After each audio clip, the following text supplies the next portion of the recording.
L'écoutez Sirot les Bet, Sira sur Béar Bechokotai. Alors le Rabbi, il va rappeler ici quelque chose qu'il a déjà dit souvent, c'est que quand on va lire deux parachiotes ensemble, ça veut dire qu'il y a forcément un lien entre les deux. Et très souvent d'ailleurs, on voit que même la fin de la première paracha et le début de la deuxième, on va la lire ensemble dans la même montée à la Torah, avec la même bénédiction. Donc ça veut dire que les deux parachiotes, elles ont forcément un lien commun, un point qui va les unir l'une avec l'autre. Et ici, on a une grande question puisque les deux parachutes Béar et Bechokotai, a priori, elles ont un message différent. Quand on dit Béar, sur la montagne, ça a une idée de grandeur. Ça vient nous enseigner qu'il y a parfois où il faut être fier, il faut être fort, il faut savoir surmonter les épreuves. Il faut être capable de s'affirmer. Toujours dans le cadre de la Torah, mais c'est important. Et Bechokotai, ça veut dire c'est dans mes décrets. Les décrets, c'est les mitzvot qu'on ne va pas forcément comprendre et intellectualiser. Et du coup, on va les appliquer essentiellement avec soumission à Dieu, malgré qu'on ne les comprenne pas. Donc on a Béar qui est quelque part un peu la fierté, et Bechokotai qui est l'humilité. Et comment les deux, elles peuvent marcher ensemble. Alors pour comprendre ça, déjà, il faut comprendre déjà pourquoi la première paracha, elle s'appelle Béar. On sait que les noms des parachutes sont aussi très importants et qui nous délivrent un certain message. Pourquoi cette paracha s'appelle Béar? A priori, l'essentiel ici, c'est le mont Sinaï. Sur le mont Sinaï, pas juste sur le mont. Ici, on a oublié l'essentiel. D'ailleurs, il y a même certains endroits où on va dire c'est la paracha de Béar Sinaï. On mentionne les deux mots. C'est vrai qu'il y a plein de parachiotes qui ont deux mots. Mais cette paracha, on a dit un seul mot, Béar. Sur la montagne, sur le mont. Et on dit même pas lequel. C'est le mont sur lequel les Juifs ont reçu la Torah. C'est ça le plus important, c'est le mont Sinaï. Il faut le dire. Et ici, il y a quelque chose d'assez étonnant, c'est que on nous enseigne que pourquoi la Torah a été donnée sur le mont Sinaï, parce que c'était la montagne la plus petite, la plus humble. Et ici, on a une question. Si tu veux souligner la qualité de l'humilité, il faut donner la Torah dans une vallée. Si tu veux donner la Torah sur une montagne, alors c'est que tu cherches à montrer la fierté, la grandeur. Mais ici, on voit qu'on a fait le lien entre les deux, parce qu'on a besoin des deux. C'est vrai qu'il faut de l'humilité. C'est vrai qu'il faut être humble, c'est très important. Mais il ne faut pas pour autant se laisser marcher dessus. Il faut aussi avoir une certaine fermeté, une certaine fierté qui va nous permettre d'avancer, une certaine estime de soi qui nous permet de faire des choses constructives, de surmonter les difficultés, les épreuves et d'avancer dans la vie. Donc il faut les deux. Mais l'essentiel, ça reste quand même l'humilité. On nous dit qu'on a le droit d'avoir un petit peu de fierté, un petit peu d'orgueil bien placé pour avancer et pour des bonnes raisons. Mais l'essentiel, dans le fond, ça doit quand même rester l'humilité. Donc ici, l'humilité, c'est représenté par quel mot? Par le mot Sinaï. Sinaï, ça vient du mot sné. Le sné, c'est un buisson, c'est le plus petit des arbres. Donc ici, l'essentiel aurait dû être mis, l'accent il aurait dû être mis sur le mot Sinaï. Et on a complètement enlevé ce mot, on a juste gardé le mot Béar, sur la montagne. Alors pourquoi? Alors pour bien comprendre ça, il faut déjà comprendre qu'est-ce que ça veut dire l'humilité. Quand on parle d'humilité, c'est une humilité vis-à-vis de Dieu. Quand on comprend la grandeur de Dieu, alors on a un sentiment d'humilité envers lui.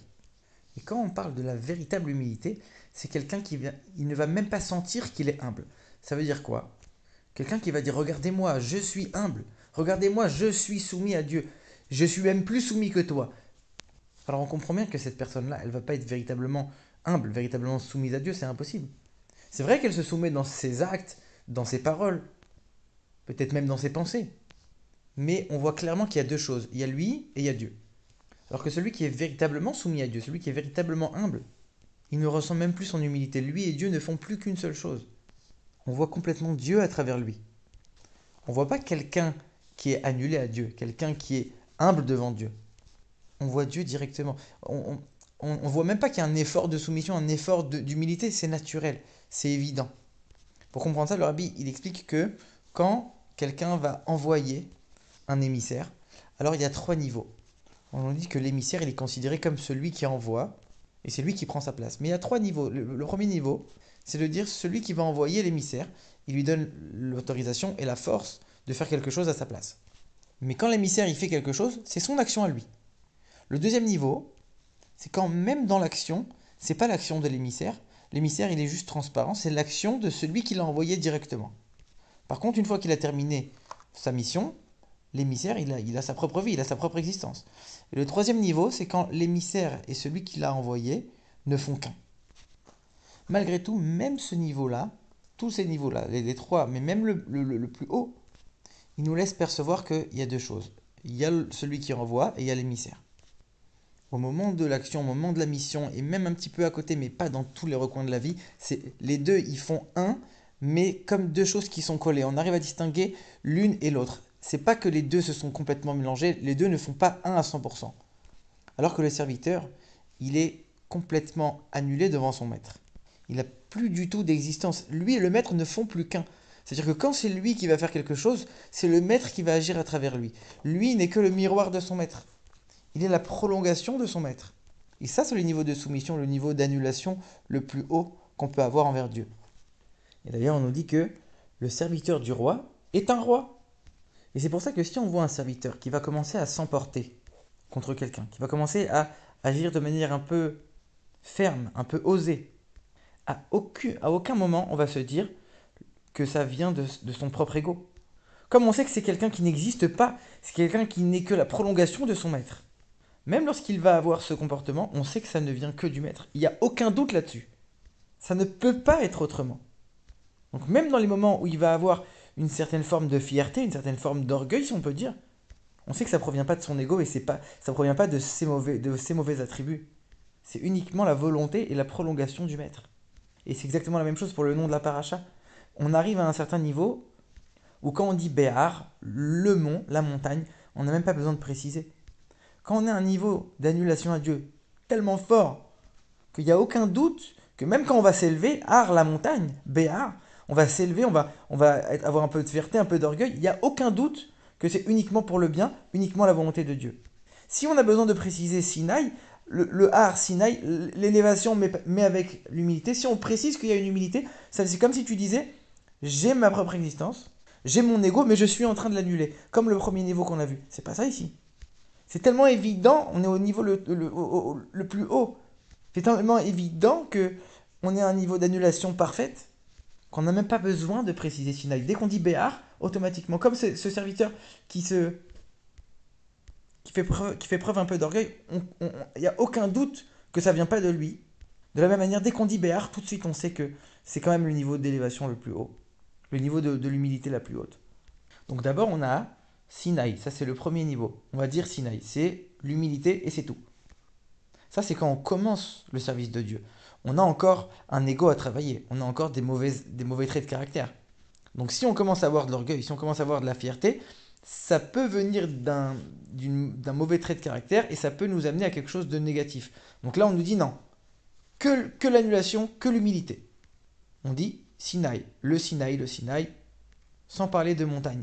Ça, c'est comme le premier niveau où l'émissaire, il est envoyé, mais l'action qu'il va faire, c'est sa propre action. Il est soumis, mais c'est sa propre action quand même. Il a quand même une existence qui est assez forte. Ensuite, le deuxième niveau, on va dire Har Sinaï, le mont Sinaï. On commence à parler de montagne. Quand tu as commencé à travailler un peu ton ego et tes mauvais traits de caractère, alors tu t'es déjà un peu raffiné. Et on sait que tu as une certaine humilité qui règne en toi.